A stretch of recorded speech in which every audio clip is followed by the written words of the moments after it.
Let's rewind to April 2025. Physical retail was proving its doubters wrong, and luxury brands were scrambling to solve a very human problem. Their sales staff, once just transactional facilitators, needed to become something entirely different: brand ambassadors, relationship architects, storytellers who could justify why a customer should walk into a store instead of shopping from their sofa. And with 36% of luxury shoppers saying their in store experience had actually gotten worse, the stakes couldn't have been higher. Please be advised this podcast features AI clone voices created with human oversight. All content is reviewed by experts for accuracy and relevance. I'm Maya, and today I'm joined by Christine, who spent months investigating how luxury brands were redefining what it means to sell in store. Thanks, Maya. You know, what struck me most wasn't the tech or the tools, it was how drastically customer expectations had shifted. People weren't just complaining about slow checkouts anymore. They were calling out impersonal service, poor product knowledge, and frankly, feeling invisible. Invisible in a luxury store. That's a brand killer. For sure. And here's the kicker: more than 20% of missed sales were directly tied to staff issues. Poor engagement, unavailability, you name it. Meanwhile, Business of Fashion data showed that 75% of shoppers will spend more after receiving high quality service. So the upside was enormous, but brands were bleeding revenue because their teams weren't equipped. So, what did the best performers do differently? They reimagined the sales associate entirely. Take Chanel. You can't just wander into their stores anymore.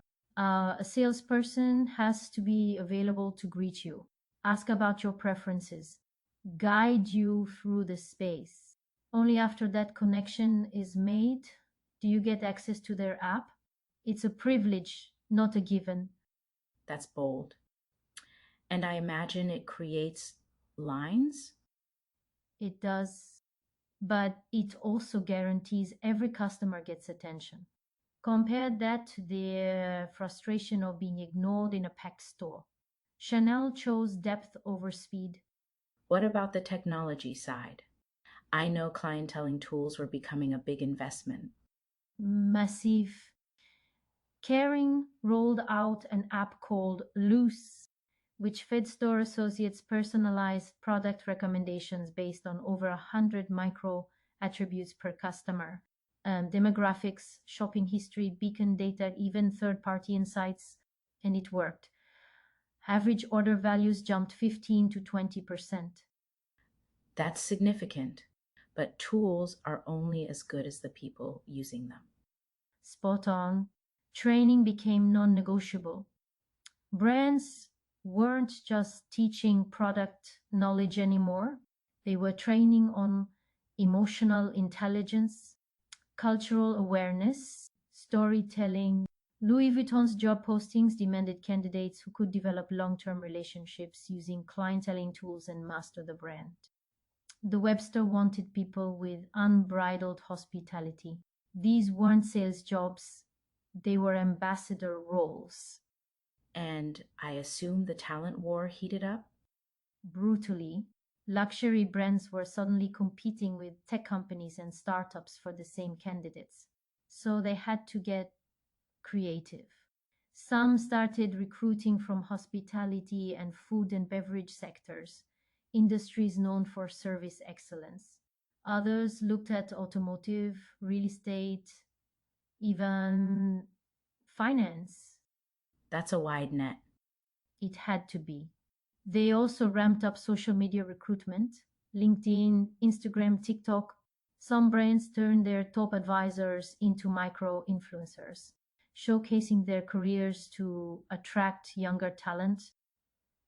Reininger went a step further, hosting exclusive events for VIP customers, live music, catering, the works, and only their loyalty members got invited. That kind of personalization required serious skills. What about retention? Hiring is one thing, keeping people is another. That's where most brands were struggling. Turnover in retail is notoriously high, often because there's no growth path or recognition. The CXG report found that engaged advisors are 2.5 times more likely to stay, so brands started revamping compensation, better base salaries, commissions tied to customer lifetime value, not just transaction volume. Reese partnered with an AI powered platform called Thrive to enhance onboarding and celebrate internal wins. It sounds like the whole model shifted from selling products to building relationships. That's exactly it. The best ambassadors weren't just closing sales, they were curating experiences, offering styling advice, booking restaurants, even following up on repairs. They became indispensable to their clients. And in a world where VIX were expected to drive 65 to 80% of luxury market growth by 2027, that relationship capital was everything. The human touch as the ultimate competitive advantage. Indeed, technology enabled it, but the magic happened face to face. Christine, was a fascinating deep dive into how the front line truly became the front line. Thank you for unpacking all of this. My pleasure, Maya. Thanks for joining us for this episode of the IADS Retail Park. For more insights and exclusive content, follow us on LinkedIn, explore our Substack, and visit iads.org.